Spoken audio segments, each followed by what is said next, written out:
Professor Lorri Glover, it's such a pleasure to see you today. Thank you. Thank you for joining us. And so I have a few questions that I'd like to ask All right. about your current research and your future research agenda.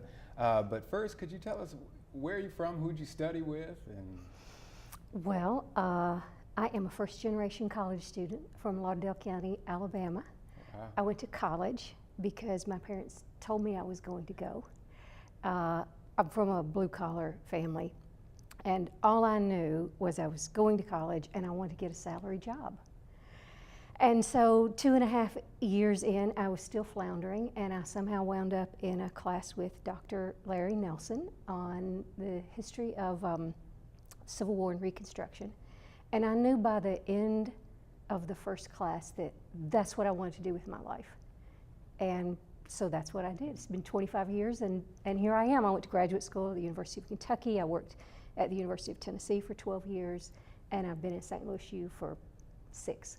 Okay, and you're currently the endowed chair of the History Department. I am. I'm very grateful for the position. Outstanding, outstanding. Well, we're very pleased to also know that you recently had a book come out. Tell me how you came to the topic of the book, and what's the name of the book that just came out? So the book is called Founders as Fathers. It's about the intersection of family life and politics in the lives of Virginia's leading American revolutionaries. And it started in an undergraduate class many years ago. It was on the American Revolution, and we had gotten to the point in the semester where we were studying James Madison and the creation of the Constitution. And it was also registration time. And the two students in the front row were talking about the pressure their parents were putting on them to pick the right major, to do well in school, to make something of themselves.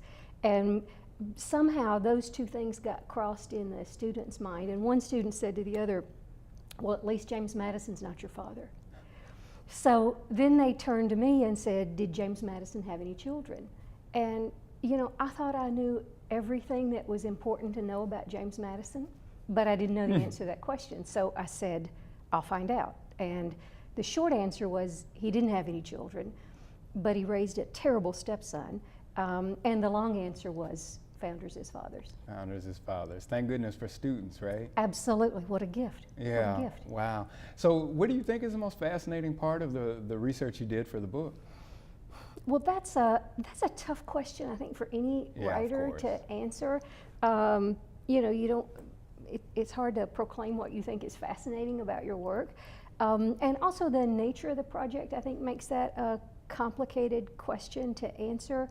It's hybrid scholarly commercial book. So it's published by the commercial end of Yale University Press, and it's supposed to make a scholarly contribution and be of interest to a general reader. So it's not written in a way where I announce this interpretation and develop it, or have a sort of hierarchy of ideas that I want the reader to walk away with. It's written in a way, I hope, that the reader brings his or her own interest to it and takes away from it, you know, whatever fascination or intrigue or vexation they find in these men's lives.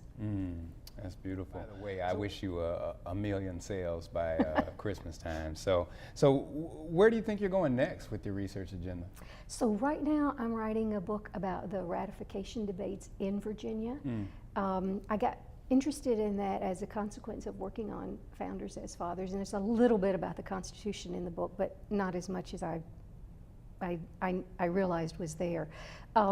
Most people come to the U.S. Constitution today with a sense of reverence, and they think about it as the fulfillment, the end of the American Revolution, and as somehow a sacred text. But in point of fact, it was extraordinarily controversial.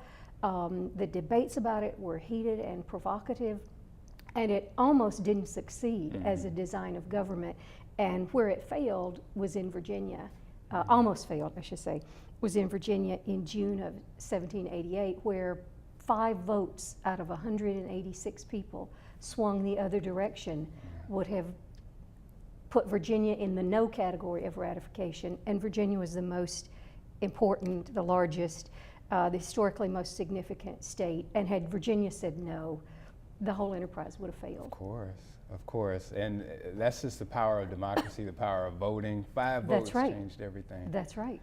And some of the leading members of the founding generation, men like Patrick Henry, George Mason, who was the architect of the first state constitution and of the Declaration of Rights that Thomas Jefferson borrowed from when he wrote the Declaration of Independence, both of them thought the Constitution created a powerful centralized government that was antithetical to the American Revolution, hardly the fulfillment of it. Well, we're so lucky to have you in the St. Louis University Thank you. Department of History. Thanks so much. It's a pleasure to work with you. Thanks for talking. All right.